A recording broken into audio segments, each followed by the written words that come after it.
Hola chicos, ¿cómo están? Mi nombre es Paola Zavala, actualmente soy ayudante de cátedra de la materia Derecho de Integración e Instrumentos Internacionales impartida por el Dr. Andrés Icaza en el presente semestre A 2020. Entonces, el objetivo de este video tutorial es a ustedes familiarizarlos con conceptos previo a la preparación de su examen del primer parcial. Me gustaría a ustedes de antemano hacerles llegar mis mejores deseos en lo que va a ser el desarrollo de la materia y no solamente aquellos, sino también en sus exámenes del primer parcial en todas las materias en las que estén cursando.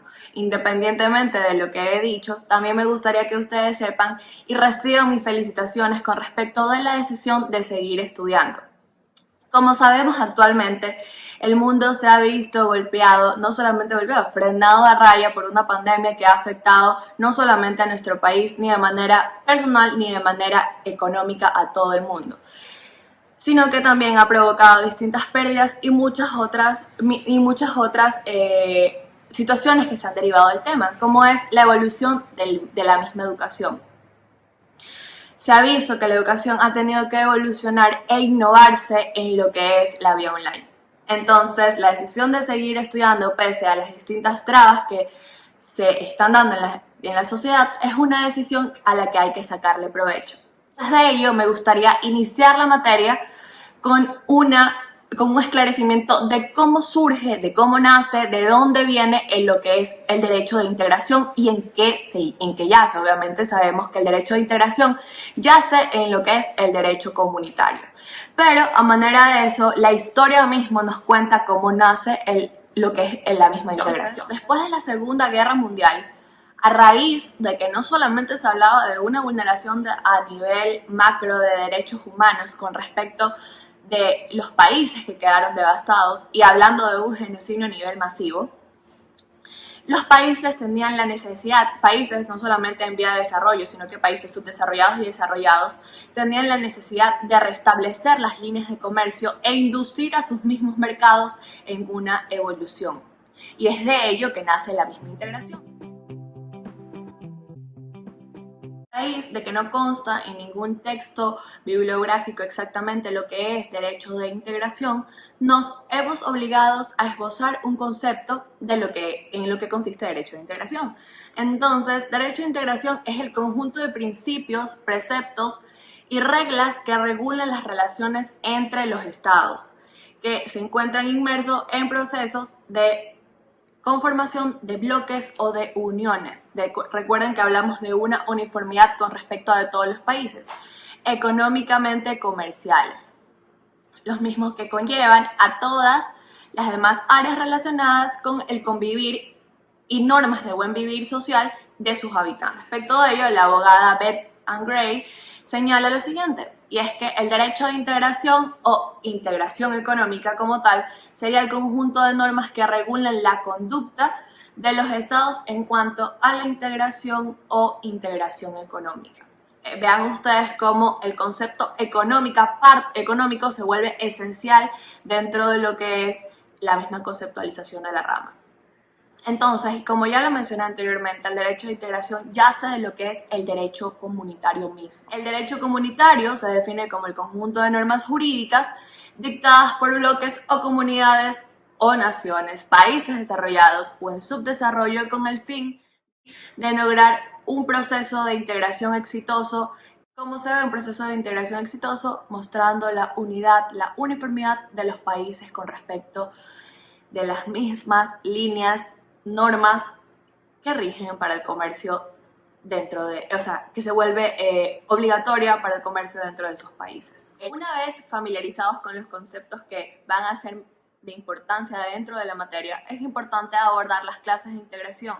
Y es que para los estudiantes el estudio de los procesos de integración económicos que se estén dando es de vital importancia para adentrarse y distinguir los niveles existentes. Entonces, el primer nivel existente que tenemos es la zona de integración fronteriza, que es el paso más elemental al que pueden acogerse los países con fronteras adyacentes, es decir, fronteras que limiten entre sí, para comenzar un proceso de integración con el objetivo de unir sus fronteras y desarrollar sosteniblemente en dicha zona geográfica políticas, planes, programas y proyectos que pudiesen sostener la economía de ambos países. No solamente se crea en pro de la economía y el comercio en los países, no, sino que también en la forma de que se puedan ayudar mutuamente en caso de que uno de estos sea golpeado por una crisis económica en un alto nivel crítico.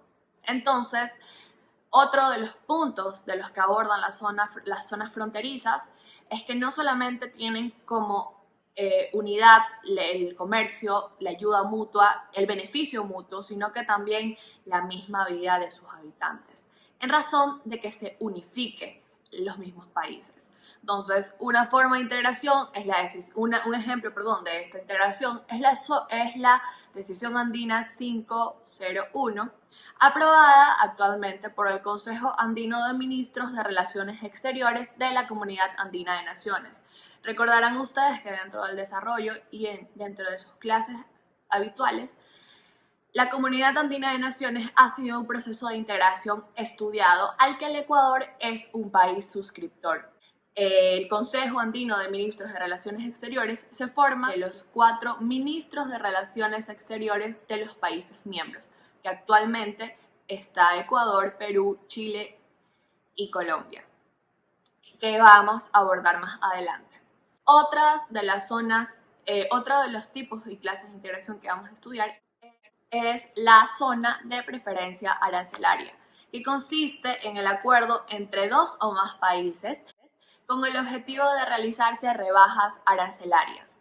Cuando yo me refiero a rebajas arancelarias, quiero que tengan bastante presente que me refiero al acuerdo existente entre algunos países mediante el cual estos de aquí conceden diversos grados de rebajas a nivel arancelario sobre sus productos nacionales con respecto a los productos procedentes de países que no pertenecen a este acuerdo, es decir, países terceros. De esta manera se le otorga un trato preferencial frente a los bienes originarios de terceros países, que no forman parte obviamente del acuerdo, como ya lo mencioné. Esta figura se puede dividir en zonas de preferencias arancelarias propiamente dichas, donde las concesiones son exclusivamente a los impuestos aduaneros que graven tanto a la exportación como a la importación de bienes, personas y productos. Otra de las subclasificaciones es las zonas preferenciales aduaneras, que consiste en que además de las concesiones arancelarias, se contemplen también otros impuestos aduaneros que se aplican con ocasión en la exportación o también en la importación. Otra de las subclases que se ven dentro de esta zona de preferencias arancelarias es la zona de preferencias económicas, en la que abarcan concesiones comerciales y no aduaneras de productos originarios. Así se logra reducir o eliminar mutuamente las trabas comerciales existentes entre los productos originarios, cosa que no ocurre con los países que son similares o frente a terceros países. Cabe indicar que las zonas de preferencia económicas comprenden 3 mecanismos esenciales, que se resumen básicamente en la promoción y regulación del comercio recíproco entre los países de la región, la complementación económica entre sus miembros y también el desarrollo de acciones y políticas en pro del crecimiento de los mercados de los países de la región. Estos 3 mecanismos son la preferencia arancelaria regional, los acuerdos de alcance regional y los acuerdos que tienen un alcance parcial. Otra clase de integración que es importante mencionar también es la zona de libre comercio. Y es cuando 2 países eliminan entre sí sus barreras arancelarias y no arancelarias, produciendo el libre comercio de los productos originarios de estos países. Cabe recalcar también que los países como tal tienen una independencia con respecto al establecimiento de políticas frente a los productos, servicios y personas provenientes de terceros países. De ahí es importante establecer otra clase de integración como lo es la unión aduanera, en la cual es la misma forma de integración de la zona de libre comercio, es decir, la eliminación de las barreras arancelarias y no arancelarias con el fin de la libre circulación al 0% del arancel entre los países miembros, sino que se le añade un ingrediente más, y es que el mismo consiste en establecer un arancel externo común, que tiene que ser aplicado por todos los países miembros en su tratamiento para con todos los productos originarios de terceros países, es decir, de países que no son miembros de la misma. Y finalmente tenemos como quinta figura y clase de integración el mercado común, que es una de las primeras figuras de integración en la que se permiten las 4 libertades fundamentales de la comunidad. Libertades fundamentales de la comunidad son la libre circulación de bienes, es decir, mercaderías, personas, servicios y capitales entre los países miembros. Al mismo tiempo, gozan de un arancel externo común con el objetivo de proteger sus bienes originarios de los de la misma naturaleza, provenientes de terceros países. Por lo que para lograr la práctica y el establecimiento de esta figura es necesario y obligatoriamente la armonización de las normas jurídicas en muchos de los aspectos. Es decir, en bienes, en la circulación del capital y libre circulación de personas. Cuando me refiero a la circulación de las personas, me refiero al establecimiento de medidas que permiten el libre internamiento de las naciones de los países miembros en otro perteneciente al mismo bloque. Cabe destacar que en este punto, lo que acabo de mencionar, siempre comienza con el libre internamiento temporal con los fines turísticos. Ya, es una de las reglas generales, el fin turístico que existe en el país, para posteriormente establecer regularizaciones que abarcan la libre residencia o la ciudadanía en el mismo país. O sea, son con relaciones de dependencia laboral e incluso el libre ejercicio profesional dentro de los países miembros. Es decir, yo puedo ejercer en Ecuador, yo puedo ejercer en Colombia y yo puedo ejercer en Perú, sin necesidad de tener que convalidar mi título de abogada a manera de un ejemplo.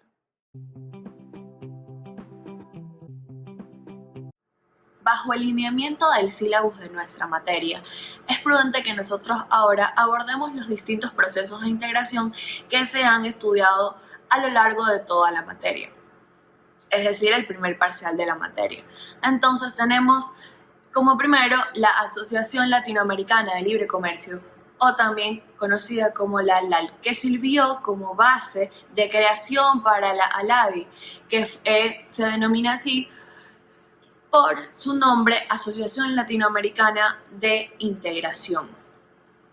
Y finalmente se estudió como un tercer proceso de integración también la Comunidad Andina de Naciones, o CAN, en la forma de su estructura y atribuciones de cada uno de los órganos pertenecientes al sistema de integración andino.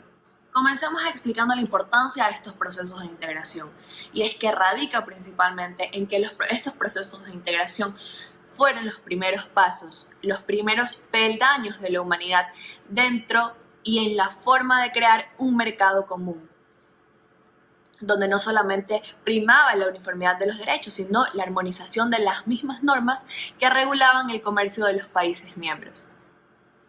Comencemos estudiando la Asociación Latinoamericana de Libre Comercio, o también conocida como la LALC. ¿Dónde nace, dónde se crea y de dónde tiene sus orígenes? Pues tiene sus orígenes del tratado suscrito en el año 1960, denominado Tratado de Montevideo, en la fecha del 18 de febrero, por los países que a continuación voy a nombrar, sin antes no mencionarles que de esto de aquí nace una categorización de países. La categorización de los países yace en función de sus distintos niveles de desarrollo, de los cuales nacen 3 principales niveles. El primer nivel está conformado por los países de mayor desarrollo económico, que fueron suscriptores a la fecha de creación de la organización, como es Argentina, Brasil y México, conocido bajo sus siglas Abramex. ¿Y por qué es importante y por qué hago énfasis en las siglas que forman los países de mayor desarrollo? Es simple, porque dentro de estos países fue la única forma en la que se reportó como resultado del proceso de integración un beneficio. Su mercado geográfico se desarrolló en base a estos territorios, donde predominaba una de las tendencias comercialistas que más adelante voy a conceptualizar para su mayor entendimiento. Y como segundo punto tenemos los países de desarrollo intermedio, conocidos como Chile, Colombia, Perú y Venezuela. Y finalmente, en un tercer rango se encuentran los países de menor desarrollo económico relativamente conocidos, entre ellos y encasillados Bolivia, Ecuador y Paraguay. Bien, algo de doctrina de lo que me hace importante poder aportarles en forma de antecedente es que el diplomático uruguayo Gustavo Magariños, también conocido como el ex secretario general de la ALALC, establece en su libro Integración Económica Latinoamericana que la ALALC fue una asociación concreta de países latinoamericanos en el terreno económico. Ella y el Mercado Común Centroamericano, creado en el mismo año, o sea, ambos en el año 1960, fueron las primeras organizaciones que exhibieron realizaciones tangibles y que la ALADI continuó con esta tarea. Eso principalmente con respecto de la cita. Ahora, el autor también se ha manifestado con respecto del objetivo que tuvo principalmente la ALALC. Y cito que la ALALC nació con la finalidad expresa de reestructurar el sistema comercial que regulaba las relaciones mercantiles, donde existía la necesaria obligación a manera urgente, de carácter urgente, de adaptarlo bajo las nuevas condiciones imperantes en el comercio internacional. De ello, la necesidad de poder crear y conformar este proceso de integración. Sin embargo, su peculiaridad y concentración en ciertos países, o sea, las zonas geográficas de Argentina, Brasil, Chile y Uruguay, se le entendía más bien como un mecanismo vinculado a un proyecto concebido y diseñado por la CEPAL, de establecer un gran común mercado regional. En otras palabras, y a forma de reducirlo, es que básicamente el objetivo de la ALALC se traduce en constituir una zona de libre comercio a un plazo perentorio de 12 años. Se vuelven características principales de la ALALC.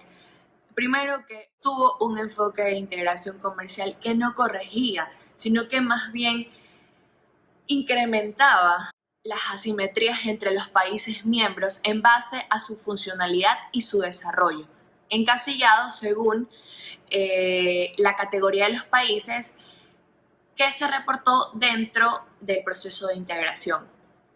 Segundo, tuvo una programación bastante rígida, bastante estricta y poco flexible, en la que se buscaba y estaba sujeta a plazos perentorios.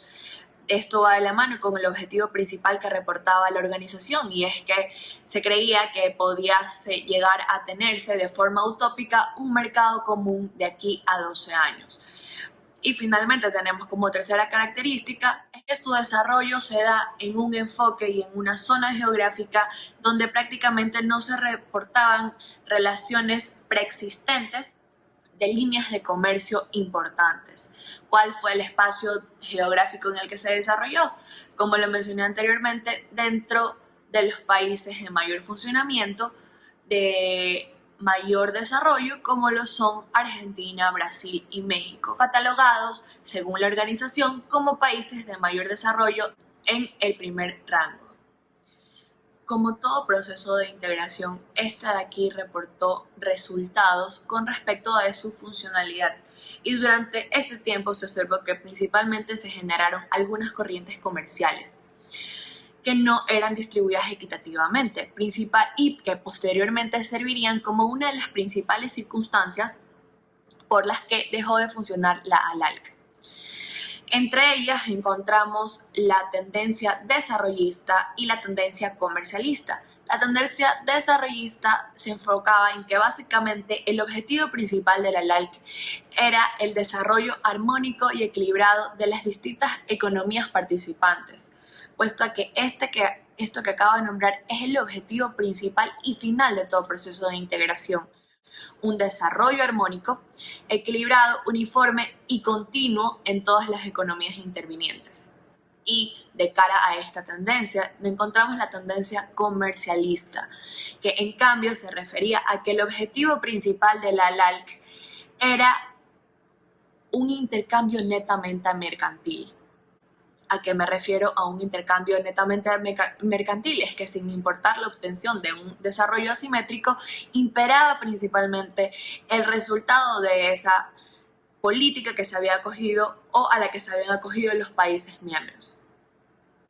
Otro de los resultados que se reportaron es que Abramex fue el bloque de países que más aprovechó las ventajas que traía el Tratado de Montevideo suscrito en 1960 y va de la mano con algunas de las características que mencioné en el bloque anterior, y es que su zona geográfica se centró principalmente en estos países que no reportaban una utilidad económica precisamente imperante dentro de un mercado, incluso frente a terceros países. Y finalmente se reportaron beneficiarios como a otras empresas transnacionales. Si bien se ha hecho relación de todos los preceptos y parámetros que he tocado con respecto de la LAL, las características y resultados que ha reportado, no solamente de un objetivo fallido y poco probable, se hablaba más de que este sistema reportaba y se le atribuía una creencia utópica, de la que enseguida nacen temas conflictivos que dan apertura a la infuncionalidad del proceso de integración. Primero, uno de los temas conflictivos era en que primero existía una imposibilidad de lograr acuerdos sobre nuevos métodos de liberación comercial. Inclusive fue absolutamente imposible concretar el objetivo acordado por el Tratado de Montevideo en el año 60. Es que el mismo era la conformación de la zona de libre comercio en un máximo de 12 años desde que se firma el contrato. También podemos darnos cuenta que dicho tratado solo regló el comercio de bienes, quedando absolutamente por fuera y en forma de ejemplo la creación de una institución financiera de apoyo o de la reglamentación de un transporte de cargas, otro ejemplo, y tampoco se reportaron que hubiesen normas de armonización que apoyaran el proceso de industrialización, entre otras muchas formas de ejemplificar. Otro de los temas también conflictivos que se reportaba del proceso es que había una apertura amplia e irrevocable de mercados a favor de los que ya estaban posesionados en un mercado. También existía una negociación de otro tramo a la lista común, la lista común conocida como uno de los mecanismos que buscaba la implementación y el funcionamiento correcto del Tratado de Libre Comercio. También existió el retiro de concesiones de las listas nacionales, otro mecanismo también utilizado para la correcta funcionalidad del órgano. También hubo el retiro de concesiones de las listas nacionales conocidas también como uno de los mecanismos imperantes del sistema de integración.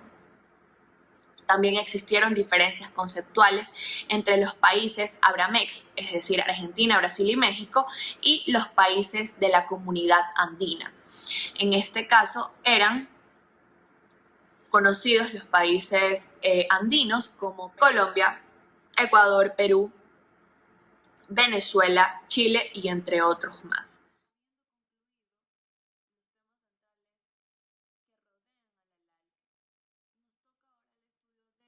Asociación Latinoamericana de Integración ALADI, que se instituye a través de la suscripción del Tratado de Montevideo del año 1980.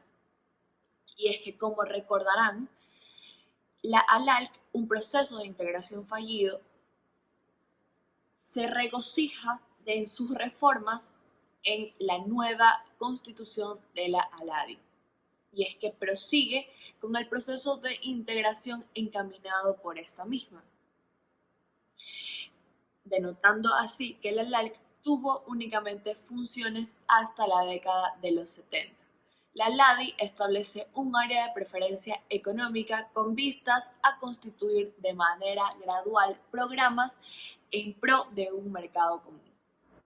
No hay que ver a la LADI como un nuevo proceso de integración diferenciado de los principios y estándares que rezan la LALC. pues se trataba de llevar la misma metodología e incluso los mismos países miembros que participaron en el Tratado Original de Montevideo del año 1960 son y vuelven a ser países suscriptores de esta nueva reforma como es la LADI. De esto de aquí hay que establecer que se une a ellos en el año 98 Cuba como un nuevo país participante de este proceso de integración. Los principios bajo los cuales se rige este método de organización es el pluralismo, la convergencia, la flexibilidad que existía con respecto de los países miembros, el tratamiento diferenciado y la multiplicidad. Finalmente, se establecieron ciertos mecanismos propios de la misma integración y que ya se han abordado a lo largo de este video tutorial. Mecanismos existentes como una preferencia arancelaria regional, acuerdos de alcance regional y acuerdos de un alcance parcial. En la reducción porcentual de gravámenes o restricciones que pudiesen existir con respecto de los servicios, productos o personas provenientes de las zonas geográficas que obtienen estos beneficios en base a la suscripción del proceso de integración, obviamente bajo ciertas salvedades. Actualmente el nivel básico es del 20%, aplicado en magnitudes diferentes según las categorías de los países. Recuerden la existencia de los tres principales niveles. Siguiendo dentro de la misma rama se encuentran los acuerdos regionales. Los acuerdos regionales son aquellos en los que participan todos los miembros de la LADI. Actualmente están vigentes las nóminas de apertura de los mercados. Está el programa de marco de cooperación científica y tecnológica, la cooperación de intercambio de bienes en el área cultural, educación y científica, y también el acuerdo marco para la promoción del comercio mediante la superación de los obstáculos técnicos del comercio. Bien, no solamente aparte de estas dos formas, sino que también ostentan una tercera. Finalmente se encuentran los acuerdos parciales, que son aquellos en los que no participan todos los países, porque pueden ser o pueden tratar temas de renegociaciones de patrimonios históricos, de complementación económica, comerciales, en giros agropecuarios o de promoción comercial y entre muchísimos otros. Básicamente estos son los elementos que implementa este sistema de integración conocido como ALADI.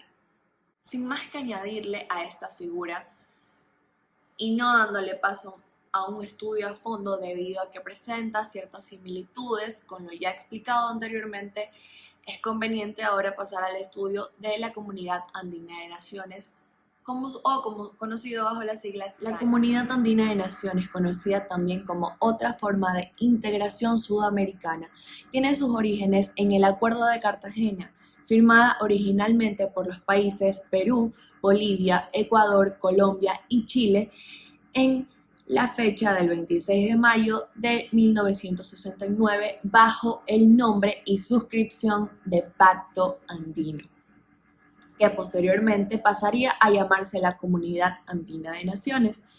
A más de seguir nombrando antecedentes históricos relevantes sobre esta organización internacional, me gustaría proporcionarles material y el concepto que la cátedra aprueba sobre este tipo de integración, y es que es una comunidad política de derecho constituida en un régimen de organización internacional, nacida para alcanzar un desarrollo integral, equilibrado y autónomo mediante la misma integración andina, con una proyección entre los países de Sudamérica y Latinoamérica. Bien.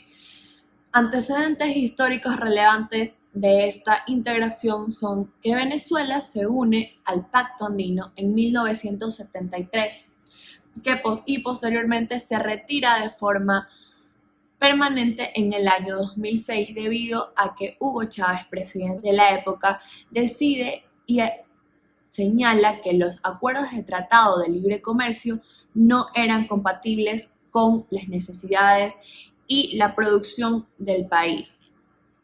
En 1976, Chile se retira, abduciendo incompatibilidades económicas, pero se reincorpora posteriormente en el año 2006.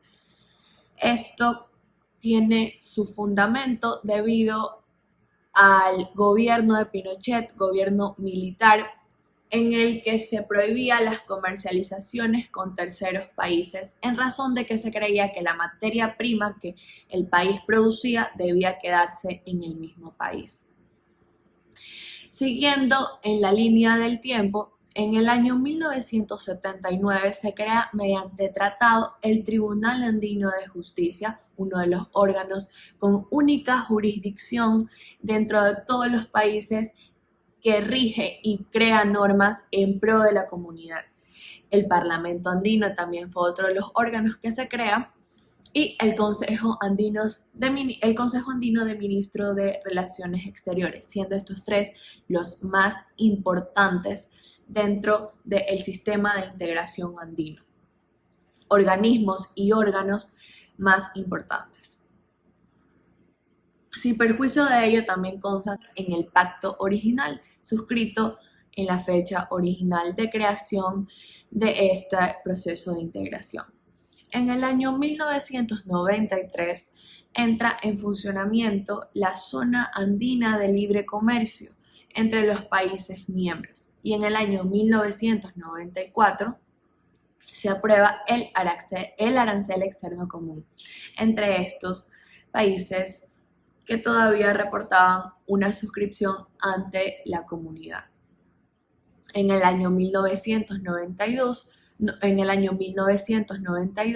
Perú suspende temporalmente su suscripción debido a su agresivo programa de liberación económica.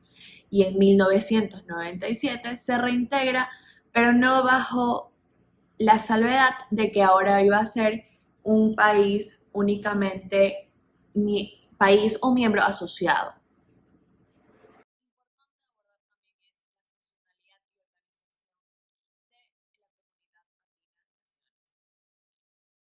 El sistema andino de integración se compone de todos los órganos e instituciones de la comunidad andina, creado con el objetivo de coordinar internamente a la subregión, promover su proyección externa y consolidar, no solamente consolidar, sino que robustecer todas las acciones tomadas con respecto de los distintos órganos que ostenten de la creación de normativa, de la participación de nuevas políticas, de la implementación y desarrollo de los países suscriptores o países miembros. Sin perjuicio de ello, pertenecen a el Parlamento Andino, como ya lo mencioné, el Tribunal de Justicia de la Comunidad Andina, la Secretaría General, el Consejo Consultivo Empresarial y Consejo Consultivo Laboral, que como sus propios nombres lo dicen, tienen únicamente una función consultiva y con derecho a voz. La Universidad Andina Simón Bolívar, el fondo, que es la única universidad que pertenece al Sistema Andino de Integración, teniendo sus sedes en Perú y aquí en Ecuador. El Fondo Latinoamericano de Reservas y Corporación Andina de Fomentos, como son los órganos y brazos financieros del sistema, el Consejo Presidencial Andino, la Comisión de la Comunidad Andina y el Organismo Andino de Salud y Convenio Hipólito Unanue. Es importante establecer cada una de las funciones de estos órganos pertenecientes al sistema de integración, funciones que en realidad y básicamente sí han sido impartidos por la cátedra, pero que a raíz de hacer un resumen y que básicamente no se extienda más, puedan ser objeto de estudio bajo los reglamentos y el material proporcionado por la cátedra. Además de ello, es importante recomendarles que ingresen a la página de la Comunidad Andina, donde constan también las funciones de forma reducida.